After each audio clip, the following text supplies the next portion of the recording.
Jangan letakkan kebahagiaan kita pada penilaian orang, pada perasaan dan pikiran orang lain. Rugi kita. Mereka berlaku seperti itu, apakah mereka mikir itu nyakitin kita dengan kata-kata sikap seperti itu? Kagak. Maka dari itu, letakkan kebahagiaan kita dalam diri kita bersama Tuhan. Salam damai sejahtera saudara-saudaraku yang terkasih pencinta firman Tuhan. Berjumpa kembali dengan Bible Learning with Father Joseph edisi ke-102 di tahun 2024 ini. Saudara-saudaraku yang terkasih, bagaimana kabar Anda hari ini? Saya membuat video ini masih dalam rangka libur lebaran.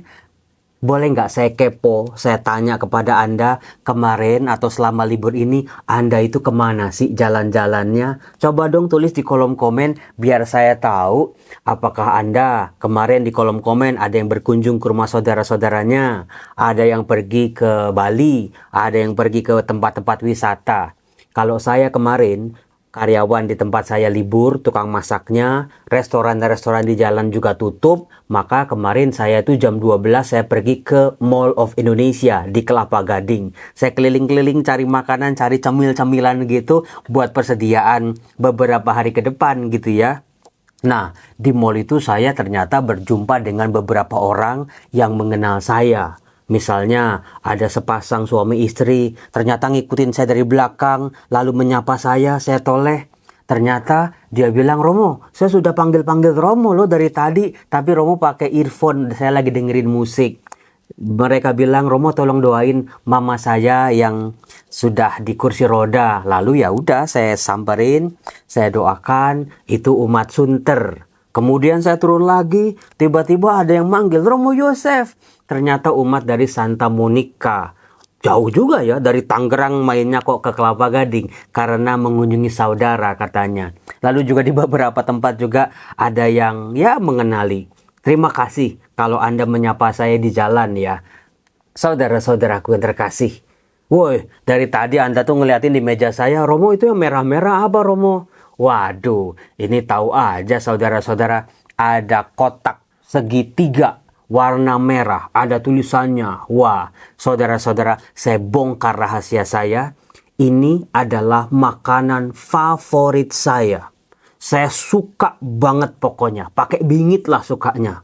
Wih, Romo mentang-mentang pernah tinggal sekolah di Italia, makanannya pizza.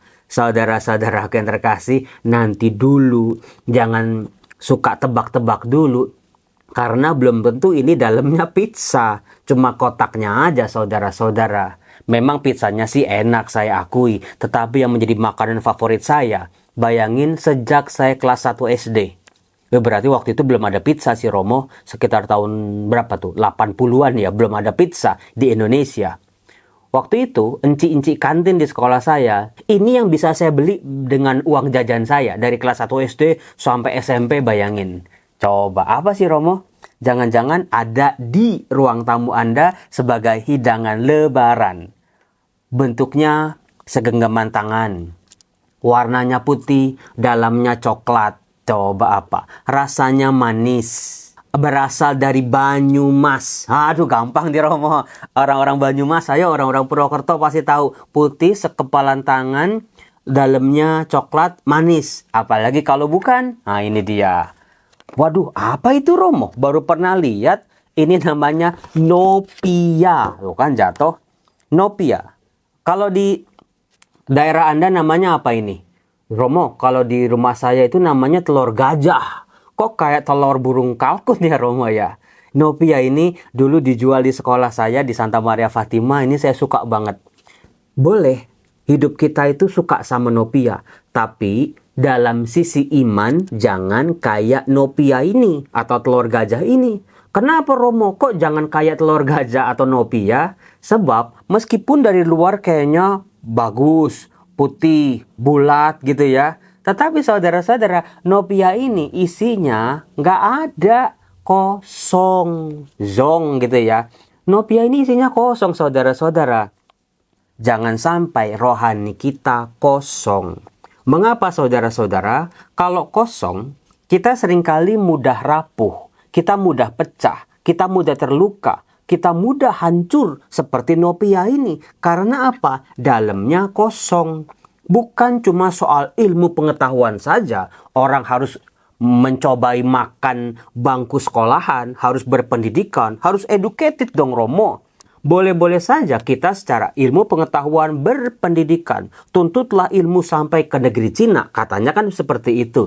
Tapi saudara-saudara, dari sisi rohani, ini dia juga tidak boleh kosong, tidak boleh cetek, tidak boleh kita ya dangkal banget sisi rohaninya. Misalnya, sebagai umat Kristiani, pencinta firman Tuhan, kita minimal tahulah bahwa kitab suci itu ada perjanjian lama, ada perjanjian baru, misalnya kayak gitu.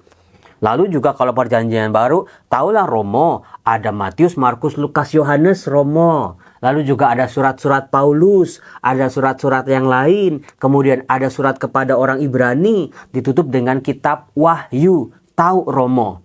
Minimal Romo pendidikan atau pengetahuan iman saya soal kitab suci nggak cetek-cetek banget. Nah, saudara-saudaraku terkasih, itu baru pengetahuan iman. Bagaimana dengan pengalaman iman itu sendiri? Bagaimana apa yang aku baca, apa yang aku tahu soal imanku, soal hal-hal rohani juga bekerja dalam diriku. Maka yang namanya agama jangan sampai hanya berhenti pada kepala saja. Tahu banyak, tapi nggak tahu bagaimana memahami dan memaknainya. Maka dari itu saudara-saudaraku terkasih, rohani kita juga harus berisi. Jangan seperti Nopia ini. Bagaimana mengisinya? Maknai setiap ajaran-ajaran yang kita terima dari gereja. Kalau disuruh mengasihi, ya Romo, ternyata mengasihi butuh perjuangan. Ya disitulah kita sedang ditempa. Mengasihi orang yang mengasihi kita sangat amat mudah. Mengasihi tapi tidak diucapkan terima kasih, dongkol juga. Tetapi ketika mengasihi, kita malah dilempari batu. Itu sakitnya bukan main. Tapi disitulah bentukan-bentukan kita yang diajarkan dari Sang Juru Selamat Tuhan Yesus, Tuhan kita. Disitulah kita, identitas kita sebagai murid-murid Yesus baru kelihatan. Ketika meski dibenci, meski difitnah, meski dijauhi dan dimusuhi, kita tetap mengasihi. Disitulah levelnya sudah tidak lagi level bawahan. Kemudian juga mengampuni, sama saudara-saudara. Melayani, podo wae. Ya kita melayani. Wah, banyak orang melayani di gereja pagi, siang, malam. Tetapi di rumah bagaimana? Coba, silakan diperiksa sendiri. Bagaimana di rumah dia melayani keluarganya. Dia melayani orang tuanya. Dia melayani pasangan hidupnya. Dia melayani anak-anaknya juga termasuk saudara-saudara. Disitulah juga level kita bisa naik kelas. Ketika dimanapun kita berada, kita tetap melayani. Tantangannya juga sama. Ketika kita melayani, tetapi kok orang yang kita layani ini enggak tahu diri. Waduh Romo, kok enggak dibalas? Saya udah cuci kaki dia enggak balas cuci kaki saya Romo. Saya salamin dia enggak disalamin balas Romo. Saya sapa malah dia melengos Romo. Saya coba untuk ucapin selamat pagi, malah jawabannya ketus luar biasa Romo. Sama saudara-saudara, justru disitulah tantangan kita untuk memaknai apa yang kita imani, membuat kita naik kelas kalau kita bisa mengolahnya.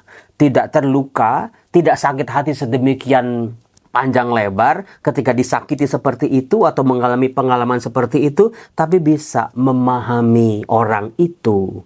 Mungkin dia lagi pusing, mungkin dia masih berproses, mungkin imannya juga belum tinggi-tinggi banget, mungkin dia bolehlah saya coba sekali lagi untuk menyapa dia misalnya. Mungkin dia nggak dengar, mungkin dia lagi pakai headset, lagi dengerin musik, bisa jadi. Jangan langsung, wah itu Romo emang kurang ajar itu Romo, sombongnya minta ampun Romo, itu tinggi hati Romo, itu bla bla bla bla. Itu kita namanya nggak naik kelas.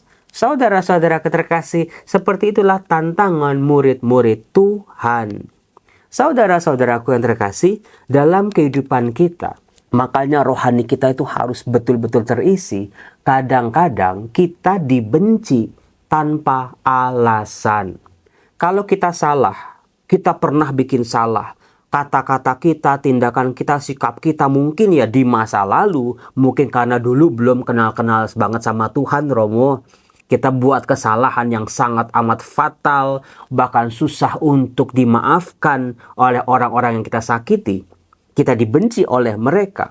Oke lah Romo, gak apa-apa, mungkin ini balasannya. Saya juga nyakitinya juga sakit banget kok. Gak mungkin lah sembuh sehari 2 hari. Gak mungkin prosesnya begitu cepat dia menyembuhkan diri. Tetapi saudara-saudara, ada kalanya kita dibenci tanpa alasan. Kita sendiri gak tahu kenapa kita dibenci ya. Kita udah cari, kenapa ya? Salahku apa ya? Mulai guilty feeling, mulai insecure, mulai resah dan gelisah seperti lagunya. Apa tuh? Yang lagu resah dan gelisah, Obi Mesak gitu. Kita nggak nyaman hidup kita. Kenapa aku dibenci? Tapi saudara-saudara, mau dihindari kayak apapun, mau kita baik sebaik-baiknya, memahami, memaafkan terus gitu ya. Tapi situasi kita dibenci tanpa alasan, kadang-kadang tidak bisa kita hindari. Kita nggak tahu orang itu punya problem apa, orang itu lukanya kayak apa. Orang itu latar belakangnya dulu kayak apa, masa kecilnya kayak apa. Saya pernah punya murid, itu takutnya setengah mati sama saya. Saya sapa, dia diem. Saya manis-manisin, dia ketusin. Wah padahal kan kurang ngajar banget. Udah dosennya begini, muridnya kok begini gitu ya.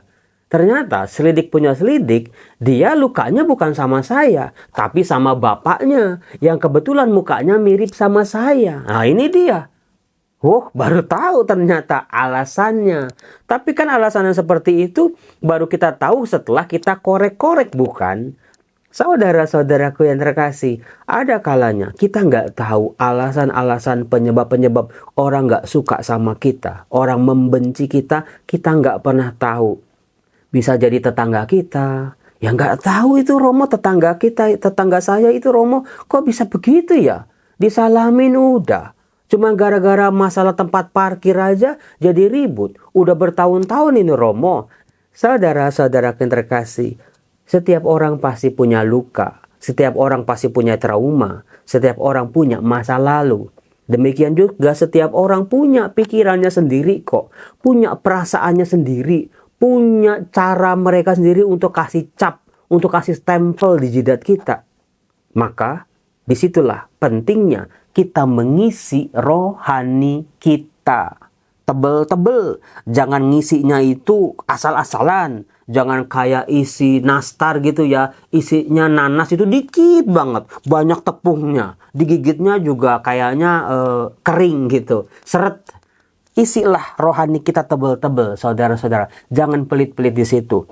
Caranya adalah melatih betul-betul. Mungkin saudara-saudara yang namanya di dalam ya, kan kita nggak pernah tahu bagaimana pengolahan kita. Kalau kita misalnya potong rambut, tapi potong rambut dari panjang ke cepak gitu ya, kelihatan. Kemudian juga misalnya kalau ibu-ibu nih pakai make up yang menor-menor, kelihatan langsung karena dari luar. Seringkali yang tampak luar gampang untuk diselidiki, gampang untuk dilihat. Tetapi yang di dalam, seringkali kita juga nggak begitu sadar tentang ketebalan rohani kita. Karena adanya di dalam. Bagaimana kita mengolah, bagaimana kita gagal, bagaimana kita berhasil. Saudara-saudara yang terkasih, kalau saya ya, bagaimana saya udah capek. Misalnya ketika orang udah dibaikin tapi kok kayak nggak tahu diri gitu loh. Orang udah dimanisin tapi kok kayak air susu dibalas air tuba. Saya coba untuk memahami, udah tanya, buka komunikasi, tapi orang itu ternyata membuat tembok tebal. Saya memahaminya gini, dia manusia. Seburuk-buruknya dia, martabatnya tetap manusia yang dicintai oleh Allah. Bisa jadi Tuhan mengirim dia dalam hidup saya, dalam situasi yang seperti ini, dalam kondisi dia seperti itu, mungkin bisa membantu saya. Memang secara kasat mata menjengkelkan luar biasa, tapi di sini bisa jadi Tuhan mau saya mengolah supaya saya bisa naik kelas. Jadi triknya yang pertama itu adalah lihatlah dia juga sebagai manusia bermartabat. Jangan lihatnya sebagai binatang gitu ya, sebagai monster, sebagai setan apalagi. Nanti makin buruk itu. Tapi lihatlah dia sebagai manusia yang dicintai oleh Allah. Bukan kita yang harus membenci dia. Kita mengasihani dia, iya. Dia dikasih oleh Allah kok. Dia masih diberi kesempatan oleh Allah kok untuk mengolah kehidupannya. Dia masih diberi rahmat kok oleh Allah. Pintu demi pintu dibukakan. Tapi kan masalah dia mau masuk ke pintu itu atau tidak, itu kan terserah dia sebetulnya. Nah, saudara-saudaraku yang terkasih, berkaitan dengan itu, untuk mempertebal rohani kita ketika kita dibenci tanpa alasan, ketika kita dimusuhi tanpa sebab, ketika kita dijauhin dan disingkirkan. Bisa jadi juga gara-gara ya kita mungkin di mata dia kita itu sudah sangat berhasil. Dia kan lihatnya kan hasilnya doang. Dia nggak lihat bagaimana kita jungkir baliknya, berjuang, merembet, merangkak untuk menuju situasi seperti ini. Orang seringkali lihatnya hasilnya. Bisa jadi saudara-saudara, kebahagiaan kita, keberhasilan kita itu tidak selama-lamanya juga menjadi kebahagiaan bagi orang-orang di sekitar kita. Bisa jadi kebahagiaan kita itu justru menjadi penderitaan mereka. Mereka lihat kita bisa begini, bisa begitu, bisa jalan-jalan ke sini ke situ, bisa kumpul sama keluarga. Mereka makin meradang. Tapi ketika kita jatuh gitu ya, wah mereka senangnya luar biasa. Ada kalanya penderitaan kita nggak jadi penderitaan buat orang lain. Malah jadi sumber tepuk tangan mereka bersuka cita. Maka dari itu saudara-saudara, problemnya bukan terletak pada orang-orang di sekitar kita kok. Bukan. Jangan letakkan kebahagiaan kita pada penilaian orang, pada perasaan dan pikiran orang lain. Rugi kita. Mereka berlaku seperti itu, apakah mereka mikir itu nyakitin kita dengan kata-kata sikap seperti itu? Kagak. Maka dari itu, letakkan kebahagiaan kita dalam diri kita bersama Tuhan. Ini dia. Tuhan sumber sukacitaku. Tuhan tempat aku mengambil kekuatan, kegembiraan, rahmat demi rahmat setiap hari. Maka dari itu saudara-saudara, ada Mazmur yang sudah beberapa kali saya kupas dalam Bible Learning, yaitu Mazmur bab 69. Coba bayangin ya, kalau Anda dibenci tanpa alasan, doa ini nih, Mazmur bab 69, bagus banget. Panjang sekali, ada 37 ayat. Anda nggak perlu menghafal seluruh ayat-ayatnya, karena memori kita juga terbatas. Anda cukup mengingat-ingat satu ayat atau dua ayat yang sangat berkesan dalam kehidupan Anda. Betul-betul saat Anda dimusuhi, saat Anda dibenci, ayat ini yang bisa menjadi kekuatan Anda.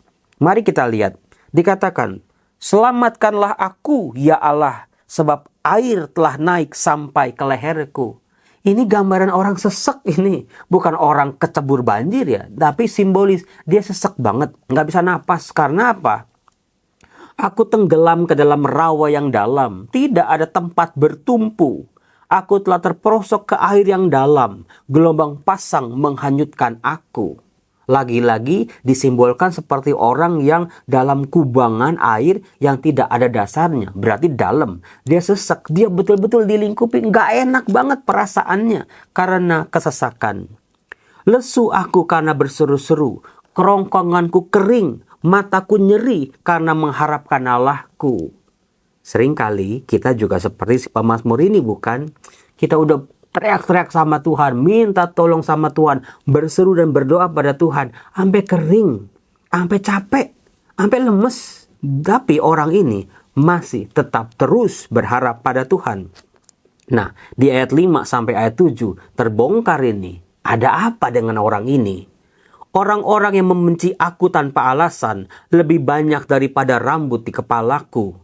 Terlalu besar jumlah orang-orang yang hendak membinasakan aku, yang memusuhi aku tanpa sebab. Aku dipaksa untuk mengembalikan apa yang tidak kurampas.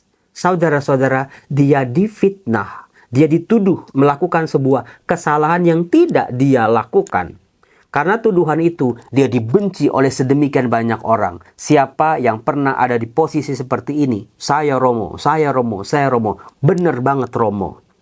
Ya Allah, Engkau mengetahui kebodohanku. Kesalahan-kesalahanku tidak tersembunyi bagimu. Dia tahu, dia itu juga nggak sempurna-sempurna banget. Dia juga nggak suci-suci banget. Dia nggak pintar-pintar banget. Tetapi kesalahan yang dituduhkan itu tidak dia lakukan. Di hadapan Allah dia tidak tampil sebagai orang benar, orang hebat. Tapi dia sadar dia itu masih terbatas. Dia bodoh tadi dikatakan. Janganlah mendapat malu oleh karena aku, orang-orang yang menantikan Engkau ya Tuhan Allah semesta alam. Janganlah kena noda oleh karena aku, orang-orang yang mencari Engkau ya Allah Israel. Bayangin saudara-saudara, ini orang ini, si pemazmur ini nih betul-betul deh. Dia masih mikirin orang-orang lain daripada perasaan dan keadaannya sendiri. Jangan sampai gara-gara dia dituduh sebuah kesalahan, meskipun dia benar, lalu dia berseru-seru sama Tuhan, tapi Tuhan nggak menolong dia, yang membuat nanti orang-orang yang percaya sama Tuhan juga bisa diejek oleh orang-orang jahat itu. Tuh kan, tuh lihat, dia percaya sama Tuhan, buktinya dia nggak ditolong sama Tuhan. Udahlah, nggak usah percaya lagi sama Tuhan. Itu yang dia maksud saudara-saudara. Dia masih mikirin nasib orang lain. Itu hebatnya. Sebab oleh karena Engkaulah aku menanggung celah, noda meliputi mukaku.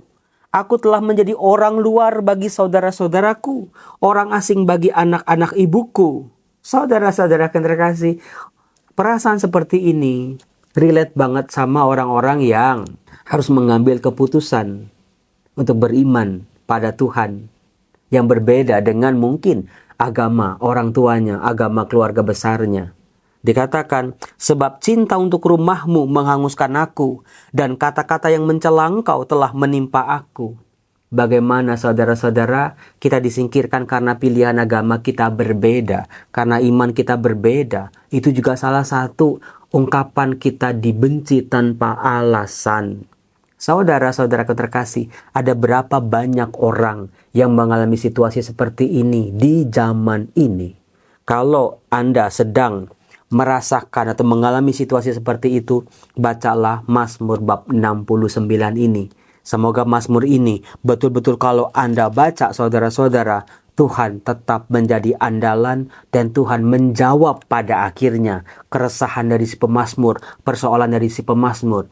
Tuhan di pihaknya, Tuhan betul-betul mengisi kerohanian si pemazmur ini sehingga dia tidak mudah rapuh dan remuk ketika dia dibenci tanpa alasan. Saya Romo Yosef berdoa buat Anda, semoga situasi Anda betul-betul menambah kekuatan iman Anda. Salam damai sejahtera, saya mau cobain dulu nih nopianya nih.